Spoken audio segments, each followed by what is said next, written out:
AI বা large language model আসলে আমাদের পৃথিবীর অনেক কিছুই পাল্টে দিচ্ছে। এখন এই ব্যাপারটা নিয়ে কিন্তু প্রায় প্রশ্ন আসে এবং প্রায় কথা হয় যে লার্জ ল্যাঙ্গুয়েজ মডেল বা এআইকে কিভাবে আমরা আমাদের বিজনেসে ব্যবহার করব? আমাদের বিজনেসে কিভাবে এটাকে এনহ্যান্সমেন্ট এর জন্য ব্যবহার করব? এই প্রশ্নটা যেহেতু প্রায় আসে মানে সেটার জন্য যেহেতু আমি একটা সার্ভিস ইন্ডাস্ট্রিতে আছি, আমি দেখছি যে এআই বা লার্জ ল্যাঙ্গুয়েজ মডেল কিন্তু অলরেডি অনেক জায়গায় কিন্তু ব্যবহার শুরু হয়ে গেছে।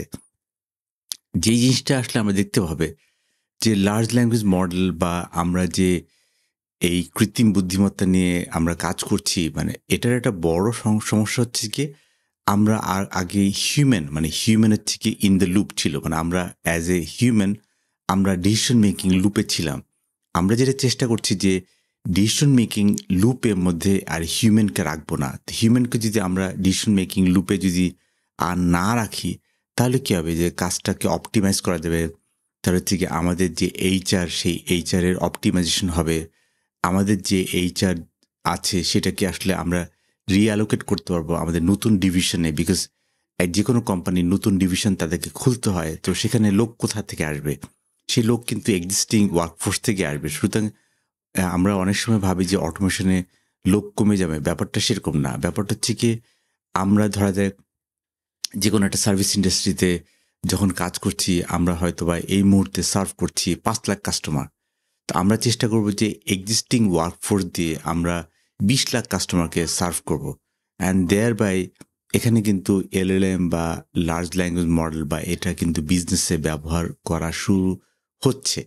এবং সেখানে আজকে আমি যদি আলাপ করি সেখানে একটা বড় ব্যাপার আমি কাভার করব। সে হচ্ছে গিয়ে একটা সার্ভিস ইন্ডাস্ট্রি হার্ট হচ্ছে যেকোনো একটা সার্ভিস ইন্ডাস্ট্রি হার্ট হচ্ছে গিয়ে তার টিকেটিং সিস্টেম বা টিকেট ম্যানেজমেন্ট সিস্টেম যেটাকে আমরা আবার এভাবে বলি যে অপারেটিংস যে আইটি অপারেশন ম্যানেজমেন্টে এখানে কিন্তু এখন এটাকে অনেকে বলছে এআই অপস। তার মানে হচ্ছে কি এআই দিয়ে এই ধরনের অপারেশন ম্যানেজমেন্ট কিন্তু এখন হ্যান্ডেল করা সম্ভব।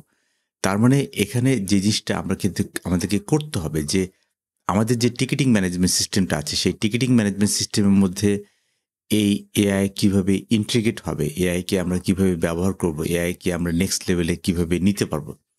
আমি যদি শুধু টিকেটিং ম্যানেজমেন্ট সিস্টেমের কথা বলি এবং সেই টিকেটিং সিস্টেমের মধ্যে সবচেয়ে বড় পার্ট হচ্ছে কি একটা ওয়ার্ক ফ্লো। এখন এই মুহূর্তে আমি যদি আমার বিজনেসের কথা বলি, সেখানে টিকেটিং এর মধ্যে ধরা যাক ৩২ টা ওয়ার্ক ফ্লো আছে। এই ৩২ টা ওয়ার্ক ফ্লোর মধ্যে একেকটা ধরা যাক একটা ওয়ার্ক ফ্লোর মধ্যে আমি দেখছি যে একটা ওয়ার্ক ফ্লোর মধ্যে প্রায় প্রায় ধরা যাক ৩০ টার মতো হচ্ছে গিয়ে স্টেপ আছে। সেই স্টেপগুলো আমরা যখন এআই অপস দিয়ে আমরা কাজ করাবো, তখন দেখা যাবে যে এই ৩৬ টা স্টেপ বা ৩২ টা স্টেপ বা ধরা যাক ৪০ টা স্টেপ অথবা ২০ টা স্টেপ এটাকে কিন্তু এআই ডিসিশন মেকিং প্রসেসে এটাকে কিন্তু আমরা কমিয়ে আনতে পারি হয়তোবা ৬০ টা স্টেপে। যেখানে ৬০ টা স্টেপে হিউম্যান আসলে কাজ করবে। বাকিগুলো কিন্তু ডিসিশন মেকিং প্রসেসে যেটা কোম্পানির ডেটা আছে, কোম্পানির ডেটা থেকে কিন্তু এই ডিসিশন মেকিং প্রসেসটা করা সম্ভব। আর এজন্যই কিন্তু আমি বারবার বলি যে এআই যে বাজওয়ার্ড বা ChatGPT it's a buzzword until it helps my business to grow, until we use it for my business so that we can scale up. আজকে আমরা যে অটোমেশনের কথা বলছি সেই অটোমেশনের এই মুহূর্তে যদি আমরা চিন্তা করি যে আমরা আসলে এই মুহূর্তে আমরা যদি ৫ লাখ কাস্টমারকে সার্ভ করতে পারি with our existing resource, with our existing workflow, with our existing HR, সেখানে why can't we scale up so that we can actually serve 10 lakh customer বা 20 লাখ কাস্টমার। 20 লাখ কাস্টমারকে আমরা existing HR, existing workforce, existing সবকিছু মিলিয়ে আমরা কিন্তু এটা করতে পারি। এবং সেটাই কিন্তু দেখছি।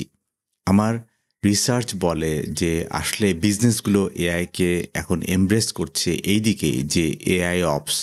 এই এআই অপারেশনের জন্য কিন্তু আসলে ইটস নট দ্যাট ডিফিকাল্ট এবং আমি দেখছি যে এখানে কিন্তু এই লেভেলে ভালোভাবে কিন্তু কাজ হচ্ছে এবং এখানে কিন্তু বিজনেসগুলো কিন্তু এটা নিয়ে অনেক চিন্তা ভাবনা করছে যে কিভাবে এই কস্ট কাটিং, যে কস্ট কাটিং এর কথা আমরা বলি, যে কস্ট কাটিং শুধুমাত্র এইচআর বা কস্ট কাটিং এ অন্য জায়গায় আমি মনে করি না। আমি মনে করি যে কস্ট কাটিং কিন্তু ওয়ার্ক ফ্লোতেও আসতে হবে। যে আমাদের ওয়ার্ক ফ্লোতে ৩৬ টা স্টেপ যদি থাকে, ৩৬ টা স্টেপ কিভাবে এটাকে সহজীকরণ করা যায়, সেটাকে কিভাবে ৭ টা স্টেপে আনা যায়।